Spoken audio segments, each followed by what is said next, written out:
बहुत बहुत धन्यवाद।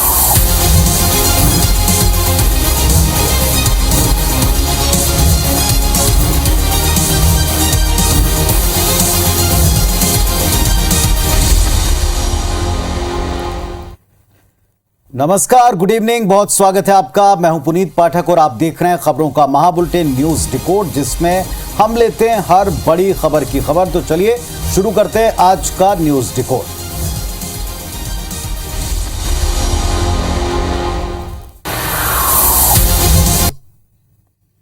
इंदौर में हिंदू लड़की के साथ में गैंगरेप का एक मामला सामने आया। रेप के बाद आरोपी ने क्या बयान दिया, देखिए आप।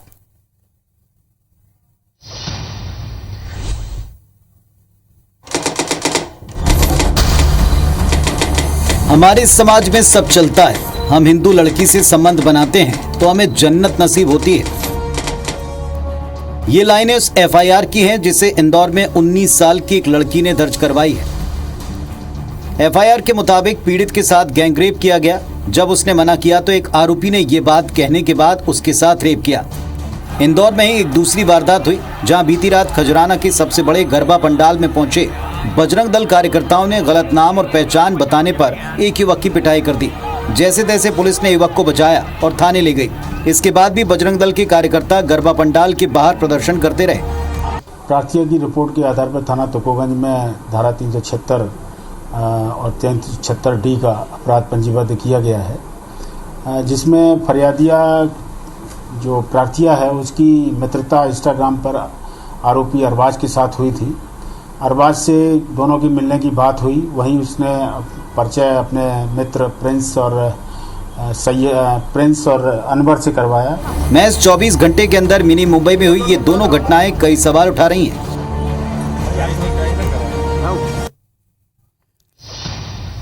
तो साहब, इन घटनाओं के सामने आने के बाद में कुछ सवाल जरूर सामने हैं। वो सवाल क्या हैं, जरा इस बात को डिकोड करें। पहला सवाल तो ये कि क्या मालवा निमाड़ का माहौल बिगाड़ने की कोशिश हो रही।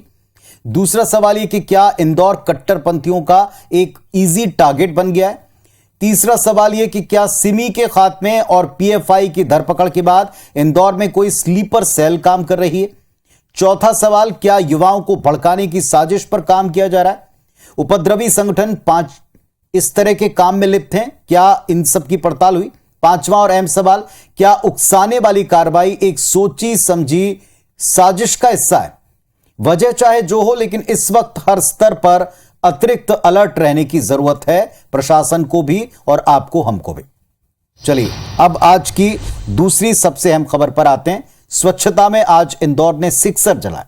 लगातार 6 साल से इंदौर सारे देश में स्वच्छता सर्वेक्षण में टॉप पर आ रहा है, जिसकी तारीफ देश के प्रधानमंत्री से लेकर राष्ट्रपति महोदय तक ने की। 1 लाख की आबादी वाले शहरों में इंदौर को फिर से सबसे स्वच्छ शहर का अवार्ड मिला। इंदौर ने लगातार 6वीं बार खिताब अपने नाम किया। स्वच्छता सर्वेक्षण में पहला स्थान आने पर राष्ट्रपति द्रौपदी मुर्मू ने ये अवार्ड दिया। भोपाल शहर को 6वां स्थान मिला। इसके अलावा भोपाल को सेल्फ सस्टेनेबल सिटी का भी अवार्ड मिला। मध्य प्रदेश को पूरे देश में सबसे स्वच्छ राज्य का खिताब मिला है। राष्ट्रपति द्रौपदी मुर्मू ने इंदौर और मध्य प्रदेश की तारीफ करते हुए कहा कि इंदौर मॉडल को पूरे देश में लागू करना चाहिए। राष्ट्रपति ने कहा कि इंदौर जन भागीदारी का श्रेष्ठ मॉडल है। इंदौर शहर ने शानदार प्रदर्शन करते हुए लगातार 6ठी बार प्रथम स्थान प्राप्त किया है, इसीलिए उनको बहुत बहुत बधाई देती हूँ। इंदौर शहर के निवासियों ने द्वारा अपनाए गए जन भागीदारी के मॉडल को पूरे देश में अपनाने का प्रयास होने चाहिए। सीएम शिवराज ने भी ट्वीट कर पूरे प्रदेश और इंदौर को बधाई दी। सीएम ने कहा, पीएम मोदी ने पूरे देश को स्वच्छता के संकल्प पर हमेशा मार्गदर्शन दिया है।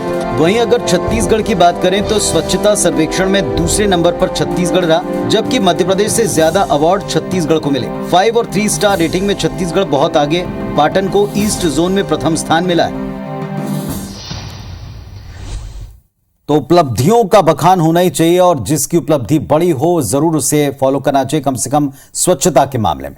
अगली खबर मध्य प्रदेश के दमोह से, जहां की विधायक रामबाई सिंह के खिलाफ एक केस दर्ज हुआ है। रामबाई ने अपनी गलती के ऊपर सफाई भी दी है। देखिए पूरी खबर। चेक कराने की बात करते हो। पथरिया विधायक रामबाई को कलेक्टर से बदसलूकी करना महंगा पड़ गया। कल कलेक्टर और अन्य कर्मचारियों की शिकायत के बाद शहर के सिटी कोतवाली में विधायक रामबाई के खिलाफ शासकीय कार्य में बाधा डालने, गाली गलौज करने और जान से मारने की धमकी देने के आरोप में केस दर्ज हुआ है। कलेक्टर के साथ अमर्यादित भाषा का जो कार्य किया है, इसके संबंध में इसी का प्रकरण विधायिका पथरिया के विरुद्ध पंजीबद्ध किया गया है। मामले पर एफआईआर दर्ज होने के बाद विधायक रामबाई ने पूरे प्रकरण पर खेद जताया। शब्द मैंने कहे हैं उनसे, इसका मुझे खेद है, लेकिन ऐसा नहीं है कि मैंने कोई प्लानिंग के तहत किया हो या कोई मेरी मंशा हो। वो तो समय ऐसी जुड़ गए कि उन्होंने बोल दिया कि मैं चेक करा लेंगे, तो मुझे बोलना पड़ा। बता दें आपको, कलेक्टर ने आरोप लगाया था कि इस घटना को पथरिया विधायक रामबाई ने एक प्लानिंग के तहत किया था। तो माननीय विधायक के खिलाफ एफआईआर दर्ज हो चुकी है। इस बात के मायने को भी जरा डिकोड करने की जरूरत है। एफआईआर दर्ज होने का सीधा सा अर्थ यह कि कोई भी कानून से बढ़कर उसके ऊपर नहीं। एक संवैधानिक पद पर अगर कोई है तो उसे यह भूलना नहीं चाहिए कि हर पद की अपनी एक मर्यादा है, लिमिट्स हैं। विधायक हो जाने से अधिकारी या कर्मचारी के साथ बदसलूकी करने का कोई अधिकार किसी को नहीं मिलता। हम अक्सर देखते हैं कि लोकल नेता से लेकर मंत्री तक सरकारी अधिकारी को धमकाने में पीछे नहीं है, जो पूरी तरीके से गलत है। एफआईआर दर्ज होने के बाद अब शायद विधायक जी को यह बात समझ में आई होगी कि उनसे इस पर चूक हुई है, लेकिन इस तरह के मामले लगातार सामने आते हैं तो क्या लगातार इस तरह के एक्शन की जरूरत भी है? एक सवाल यह भी जरूर उठता है। चलिए अब बात कर्मचारियों की निकली तो आपको बता दें, भोपाल में संविदा कर्मचारी अपनी मांग को लेकर सत्याग्रह की राह पर चल पड़े। देखिए पूरी खबर।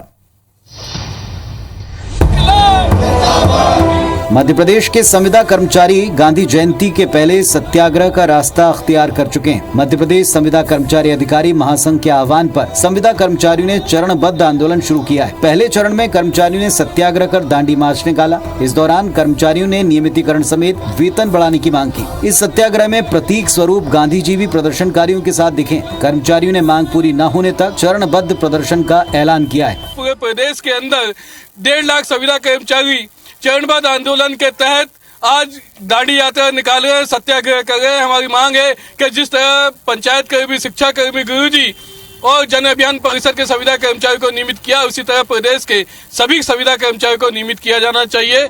कर्मचारियों ने दांडी यात्रा निकालकर राज्य शिक्षा केंद्र की परिक्रमा की। दरअसल बीते 26 साल से कई कर्मचारी संविदा नियुक्ति पर ही काम कर रहे हैं। कई तो रिटायरमेंट की एज तक पहुंच चुके हैं, इसीलिए अब इन्होंने नियमितीकरण के लिए मोर्चा खोल दिया है। तो संविदा कर्मचारियों ने अनोखा प्रदर्शन किया। सवाल ये उठता है कि इनकी मांगें क्या हैं और कितनी जायज हैं। डिकोड करते हैं इसे। संविदा कर्मचारियों के आउटसोर्स किए गए कर्मचारियों के उसी विभाग में नियुक्ति देने की मांग है। संविदा कर्मचारियों को 62 वर्ष में सेवानिवृत्त करने की मांग है। 3 वर्ष की संविदा अवधि पूर्ण कर चुके संविदा कर्मचारियों की सेवाएं नियमित कर्मचारी के समान करने की भी मांग है।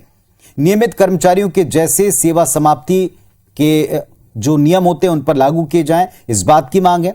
नियमित कर्मचारियों की तरह समस्त भत्ते, चिकित्सा बीमा, मकान किराए का लाभ देने की भी इनकी मांग है। और इन्हीं मांगों पर इन्होंने प्रदर्शन की शुरुआत कर दी और कहा कि ये प्रदर्शन तब तक जारी रहेंगे जब तक उनकी मांगों पर कोई लिखित में उनको आश्वासन न मिले। अब बात छत्तीसगढ़ की। यहां युवा कांग्रेस संगठन के चुनाव के नतीजे आ गए और इसमें आकाश शर्मा ने रिकॉर्ड मतों से जीत हासिल की है।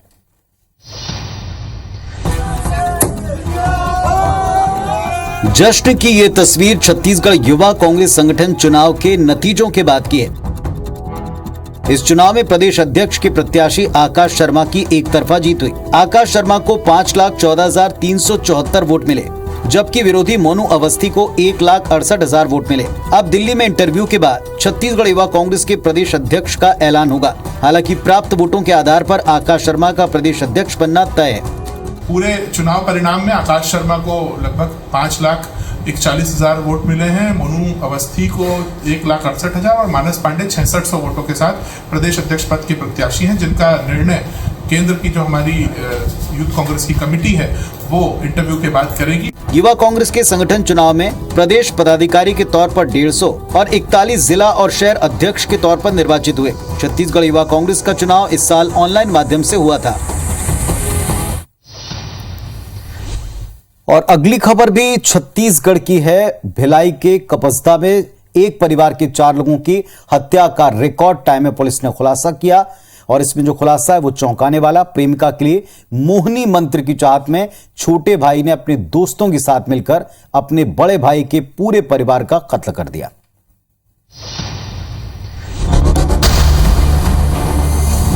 कपसदा में बुधवार को सब्जी व्यापारी भोलानाथ, उसकी पत्नी नैना और उसके 2 बच्चों की बेरहमी से हत्या कर दी गई थी। पुलिस जांच में चौंकाने वाला खुलासा हुआ। 4 लोगों की हत्या करने वाला किस्मत भोलानाथ का सगा छोटा भाई है। हत्या के आरोप में किस्मत के 2 दोस्त भी गिरफ्तार किए गए।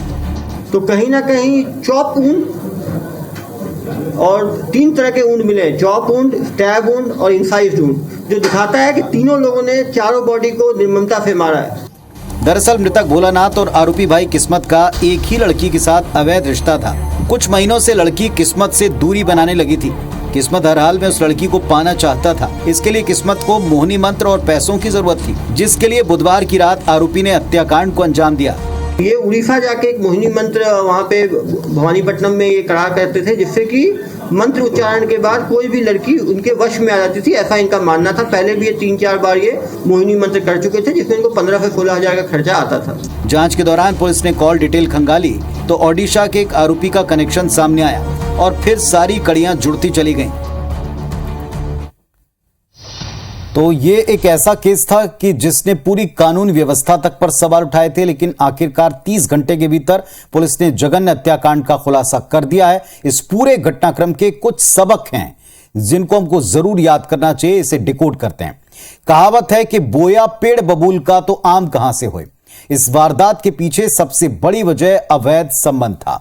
मृतक भोलानाथ और आरोपी दोनों भाई मिलकर के एक लड़की के साथ अवैध संबंध रखे हुए थे। वारदात की दूसरी वजह अंधविश्वास है। आरोपी को लगता था कि लड़की को पाने के लिए उसे तंत्र मंत्र हेल्प करेगा, सहायता देगा।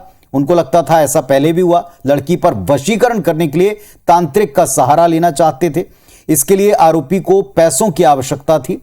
हम इतना ही कहना चाहते हैं कि चारित्रिक पतन किसी भी अपराध की जड़ में होता है। यहां भी ऐसा ही हुआ है और अगर उस पर अंधविश्वास हो तो हम कह सकते हैं कि इस पूरे मामले में एक नहीं 2 चीजें इस पूरे परिवार के खात्मे की जिम्मेदार हैं। चलिए, इस पूरे प्रकरण के भीतर सबसे अच्छी बात यह कि पुलिस ने इस मामले को रिकॉर्ड टाइम में सुलझाया और इसके लिए उसने 30 टीमें बनाई थी, जिसको हमने आपको बताया था। देश को एक नई सौगात मिली, एक रफ्तार मिली, संचार क्रांति हुई। भारत के लिहाज से इसे हम डिजिटल क्रांति कहें तो ज्यादा सटीक होगा।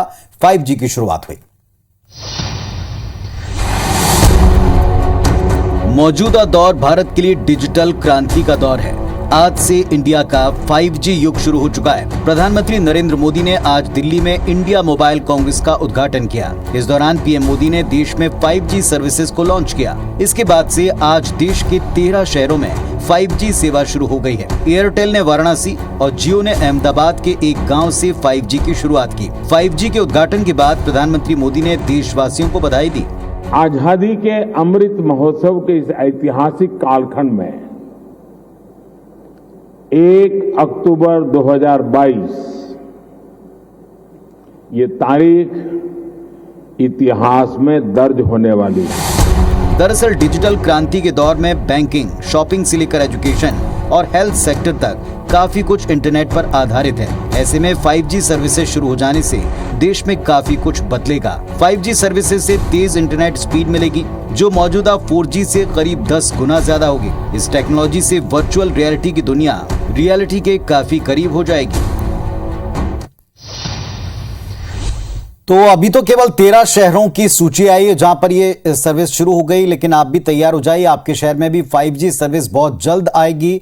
सवाल ये उठता है कि इससे हमारे आपके जीवन में क्या फर्क पड़ेगा, सबका सवाल। चलिए डिकोड करते हैं।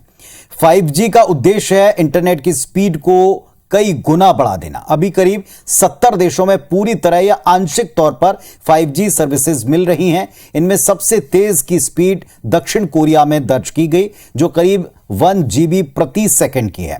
भारत में 4G इंफ्रास्ट्रक्चर के सपोर्ट पर 5G सर्विस मिले तो इंटरनेट स्पीड कई गुना बढ़ सकती है, यह तय है।